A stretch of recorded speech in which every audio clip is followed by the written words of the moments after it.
As lembranzas, igual que as ondas, veñen soltas dende o fondo de nós. O 26 de abril de 1968 é o primeiro concerto de Voces Teibes. Compostela é unha rúa longa. E bueno, pois xurden estes rapaces que na Facultade de Medicina, en pleno conflicto, poñen en marcha un recital con todo o seu cancioneiro en galego.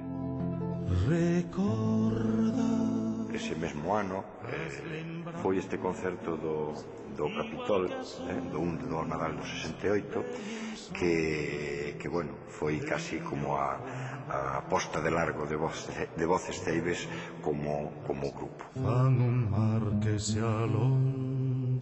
En Santiago e en Galicia, en xeral, un concerto desas características non se dera ata aquela. Foi un revulsivo, e foi un enganche, que hai outra lingua que funciona, que nós entendemos esa lingua, e que ratificaba a existencia de xente deste tipo que estaba por todos os lados.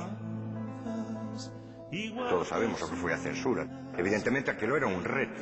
Naquele momento eu penso que houve un desafío máis. Como desafío foi o peche na universidade dos 3 días, desafío foi o cantar íntegramente en galego nun concerto.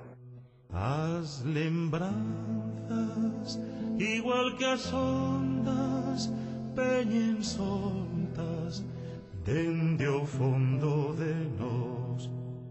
Ben falado. Cal é a árbore que dá castañas? Gostiñeiro. Ves como sabes? Voces Teibes foron uns magníficos recitadores que converteron os versos de papel de Celso Emilio e Cabanillas en música de barricada. Foron unha gran campaña de animación á lectura en galego. Tense dito que as súas melodías non tiñan a calidade da Negra sombra de Montes ou dunha noite na eira do trigo de Chané. Pero milleiros de mozos e mozas namoraron arrolados por aquela música comprometida e comprometedora e nesa liña trenzaron un compromiso de vida en común que aínda dura hoxe, e iso era o que se buscaba. No Ben Falado amosámoslle moitas iniciativas a prol da lingua galega. Unha por unha poden ser humildes, pero todas xuntas forman un pobo que renace coa súa lingua como bandeira, e iso é grandioso. Abur.